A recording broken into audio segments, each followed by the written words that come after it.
که ته د موضوعات مخکې نشې بیولی بیا نه پوهېږم چې زما ماشومان به څنګه تربیه کړي.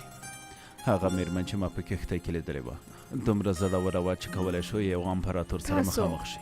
اندېښنه مه کوئ، ستاسو د ماشومانو په اړه زه په خپل ځان پوره باور لرم او دا چې زه به د ماڼۍ خلکو سره مدد سم.